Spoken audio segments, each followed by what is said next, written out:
Bobby's here. Let's go. Bobby's What's up, here. dude? Bobby, what's up, bro? What's up? What's up? Got a everyone banger doing? stream today, bro. Excited to talk to you. Back to back. Let's hit it off. Let's go big. Back to back. Let's go Let's bold. go big. You had some interesting tweets over the last week. It seems like you're ready to kind of push this thing into high gear, huh? Are we? Did I? What did I say? Let's see what you said. Share this tab. You said, you were just flexing a little bit here.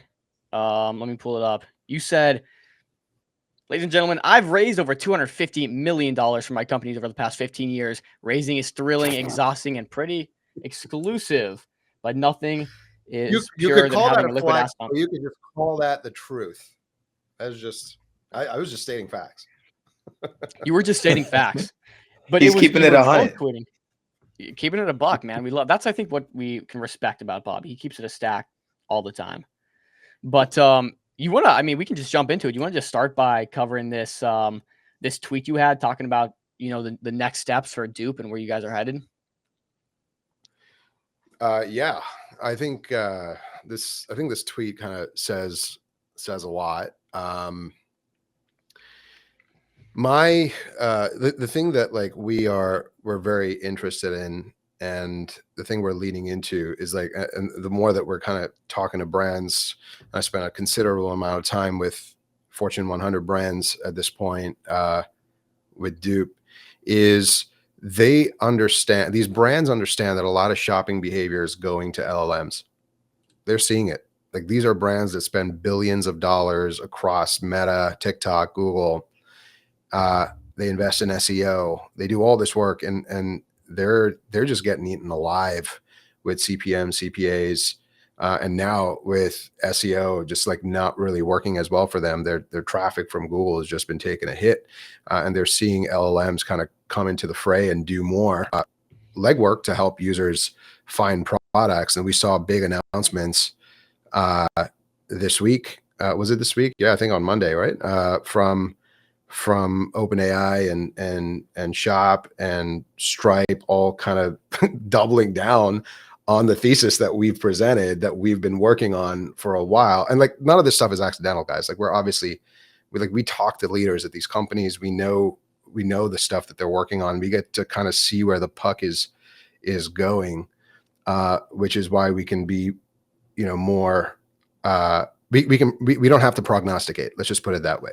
We kind of see where things are going, because we have scale, and a lot of these companies want to partner with us, and so they kind of lift the kimono and they show us the stuff that they're working on. And like DUPE, and how kind of DUPE fits into this whole stack is, I've kind of mentioned this, I think, on your stream before. Like, we have an MCP and an AI of our own, and we ultimately, the brands are seeing us as a price oracle.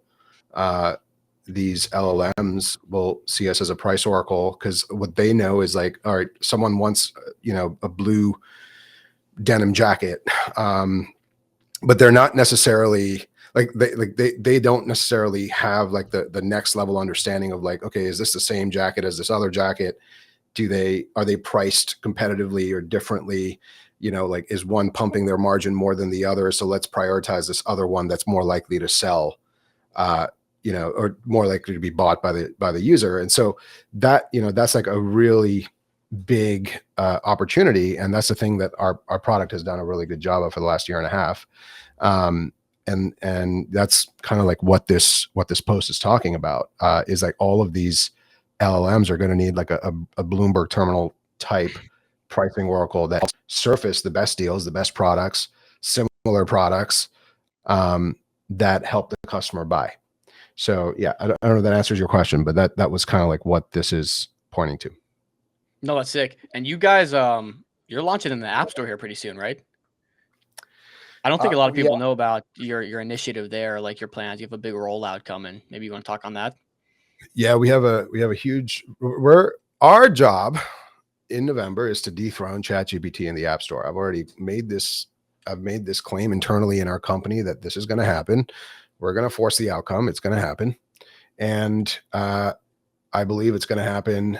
And if we get our launch timing right, Right now we're targeting November 1st, but it should happen in the first week of November, where we dethrone ChatGPT as the top app in the App Store. So this app is like using all of the best, absolutely like best tech that we have. It's got product research baked into it. It's faster, it's sexier, it's easier to use, but ultimately it's also just stickier. It's a much friendlier user experience. So we're kind of putting a lot into this app. The MCP and API is also launching in Q4 for a lot of these brands to tap into. Like one thing that we've heard from brands is this idea of like last mile price beating, which is very interesting because when people come to Dupe, they're looking for the last mile price, right? Like when people come to Dupe, they buy within like 1 day of coming to Dupe. So it's very fast. The turnaround is very fast. So they want to do the research, and these brands are coming to us. Like, and guys, these are like brands that you would know. Like these are brands that you shop at right now. They're coming to us and saying, dude, like we also sell these products. We don't know what pricing, these competitors are offering. We're listed together on Dupe's website. Is there a way for us to dynamic, inject a new price that allows us to beat our competitor on page? Like that is a huge deal. And you think about I'm going to ask you guys a question. How often do you guys think Amazon changes the pricing on their products? Dude, I feel like they probably change it on like one specific product or And probably on daily, products, right? on average, daily? I don't know. You can track it, right? You can track where it's been cheap and when it's been expensive and No, I'm stuff, right? asking you, like how long do you think it takes before they change it? Just like average, just like your instinct. A What do you week. think? A week. Once every 10 minutes. Wow. So if you're Walmart, that's a problem for you because you don't know how to price your product anymore. And then Dupe comes in and we have real-time pricing. So Amazon's just constantly just beating the shit out of all of these other brands because they're just changing their price every 10 minutes.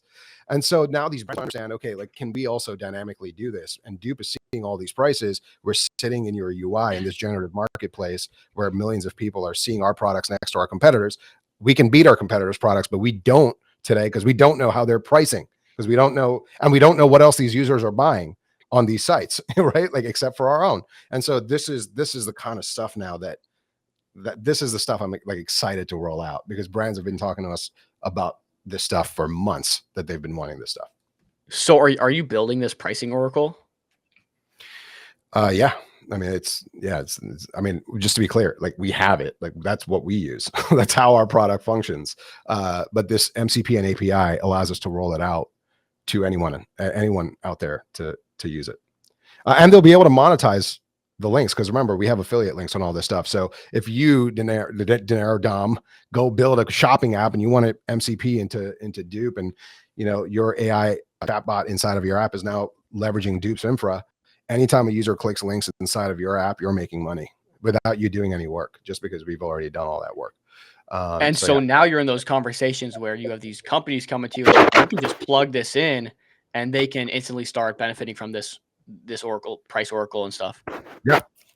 Yep. You know what? That kind of brings me to my next point, which is part of this tweet I actually have. If I can open it up. Part of this tweet, or was it this tweet?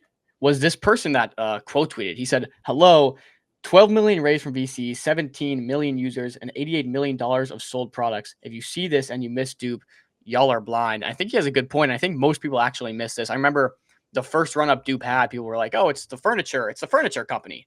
And I think many missed like just the scale of size. I also saw a great graphic from I forget the Twitter account, basically showing how many users you have. But can you just talk about like the size of Dupe, the user base you guys have? Because 17 million users is nothing to scoff at. Yeah, I'm pretty sure it's like the largest ICM like product. Yeah, I mean, I think we've been pretty open about this. Like, we have scale. Like, we reach a lot of people every month. We have multiple surface areas. We have our extension. We have a current mobile app that we're going to be sunsetting for the new one. We have our newsletter. We have our website. So it's just like we have a fairly large surface area. And we're just getting started on like the growth efforts. Like, most of our growth is still organic, it's like people telling other people sort of thing. So, and that's obviously the best type of growth. And, we would kill for that all day, every day. But we're actually like throwing a lot of our weight behind marketing in Q4. So that will explode DUPE, and it's a shopping season, so it's like a good reason to explode DUPE in Q4. So yeah, this is a cool chart. Yeah, there we go. So yeah, it's pretty big. It's a cool chart. Peace Terminal though, he needs to grab that 17 million and like double its size compared to the next one. That's what he's missing. Yeah. What is this? This is some fugazi ass chart, dude. What is that? It's not scaled to size. It's not scaled to this size. This is logarithmic. He did it logarithmically. That's what he did. I mean, come on, dude. So well, Bobby, you're saying Q4 huge marketing push. I mean, for a product like DUPE, you're kind of paving the way for ICM, and I think you're touching mainstream in a way that many haven't, or some are just kind of inching up to that. Like, what does marketing look like for an ICM project like yours? Super Bowl ad. We're Super Bowl ad if we can get the volume to where we need it to be. I already committed this in the summer to it. So it is a little bit volume dependent on that. But I mean, we're going to be on like major podcasts, a lot of scaled meta ads. There's going to be connected TV ads. There's incentives, like, we're doing like a million DUPE for app install day to get people to invite their friends. So it's a lot of that stuff. We obviously also have a huge PR push. We've been on the Today Show. There's a lot of, I can't name names, but there's a lot of other shows like the Today Show that we're talking to, and like the Today Show is like one of the single largest days in DUPE's history, and that happened over a summer. So like doing something like that during holiday season is going to be kind of like insanely explosive. So this stuff has been in the works for months, though. Like it's not like this stuff is not happening accidentally. Like we knew Q was an important milestone for us, so we're moving like hell to make it so. One of those strategies is going to be that app store thing where you have everyone kind of go and pre-download the app, right? And shoot you guys to number one. Can you talk about that real quick and just explain that process? Yeah. So like the growth hack I'm using is we're doing pre-installs. So people will be able to go pre-install the app. The way the app store counts, like the app rankings is on a 24-hour clock. So the apps that get the most installs in a 24-hour period, or the most downloads in a 24-hour period, rocket up to the top. So typically that's ChatGPT gets the most. And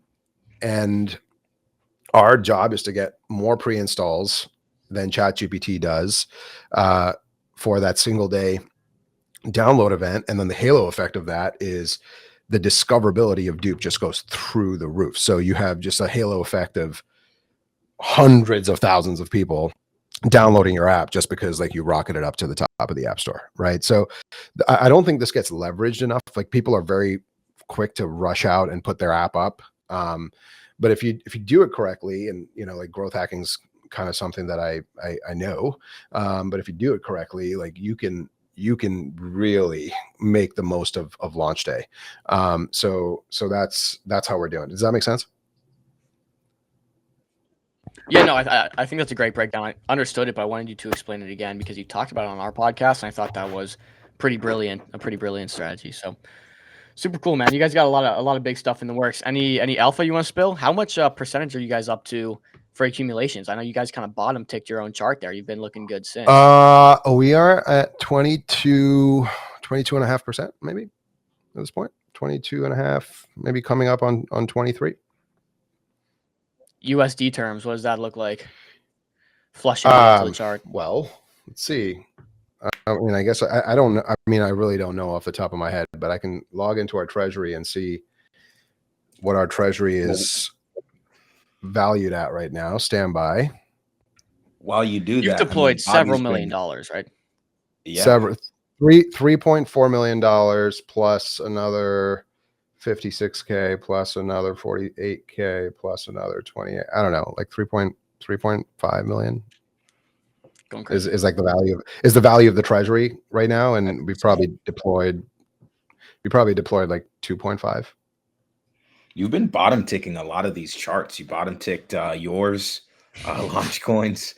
I guess just for some of the builders out there, I mean, like, what's your thought process behind this strategy? Like for anyone else kind of looking to utilize their treasury in a similar Yeah. I actually think like founders should look to do that only if you understand like how to invest. Obviously, like don't top blast chart. I mean, obviously, like, be sensible about where you put your money. Like there's been a lot of like opportunities for us to get into the bottom of different charts. I just don't know enough about the founders. I don't know enough about the track record, So like, I just don't waste my time with it, even though the 3x or 4x is like staring at me right in the face. So we go after, we go after things that are obviously going to be big because the founder is legit, or the community is legit, and everyone is kind of sourpuss on it. That's like the perfect time, right? And that's basically what Launchcoin was at the bottom when we bought. Like we bought it at the bottom, which is dope. Like I'm in the Believe Big Brains channel, which is like 500 person group or whatever, and the amount of shit that Ben was getting in that group, I was like, oh, this is perfect. This is exactly why. Like we need to buy this for Dupe's treasury today.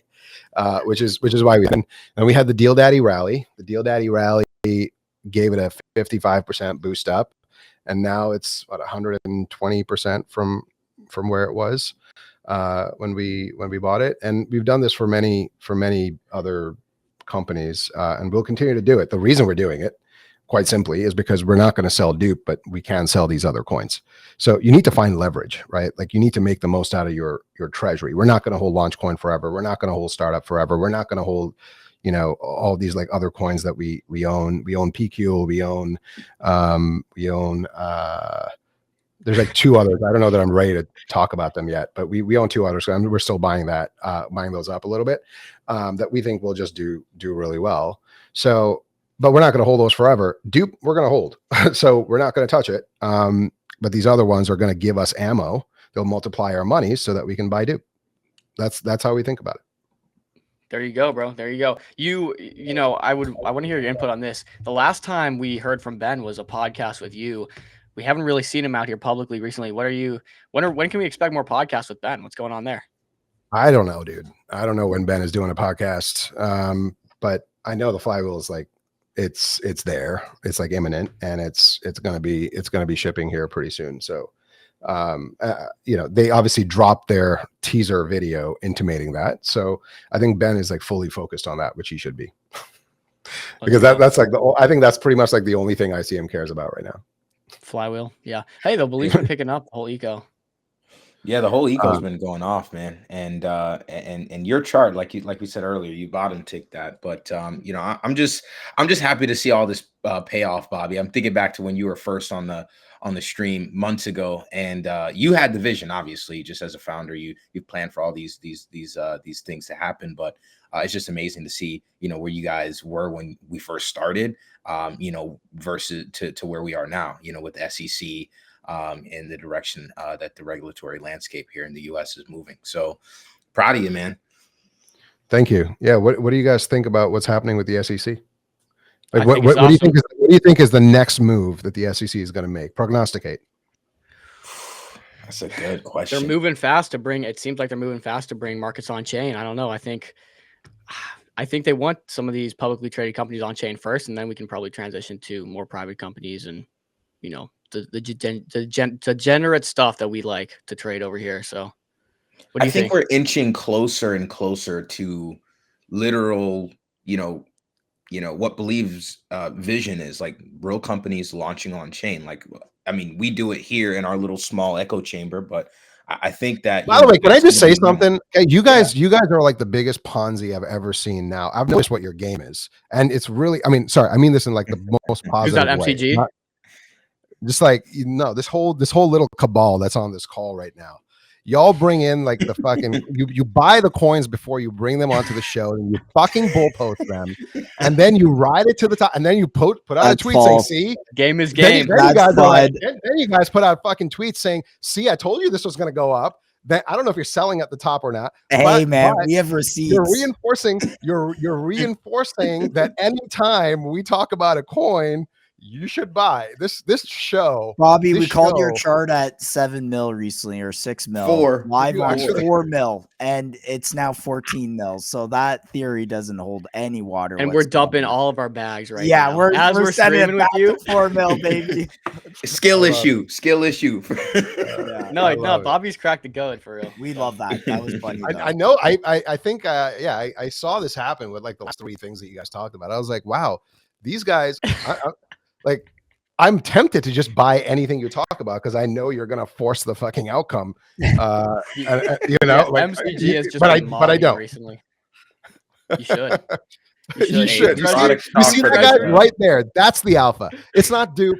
It's not all these other companies. It's MCG. MCG is the alpha. If they're talking about a company, if it's up on stage, buy the goddamn thing. That's what I took away. from So the last basically, 2 guys, weeks. what he's saying is Dupe Treasury is going to start full porting everything MCG talks about. So do what you will with that. I've got almost $4 million ready to go. Let's go. Let's I just love dump it it. into the market Ooh. and see what happens. Big whale. Go. All right, thanks, man. It was great having you on, and great to get your takes and updates. We got to bring the next guest on. So thanks, Bobby. Love it. Much love, Bobby. All right. Appreciate you, Bye, boys. Bobby. See ya.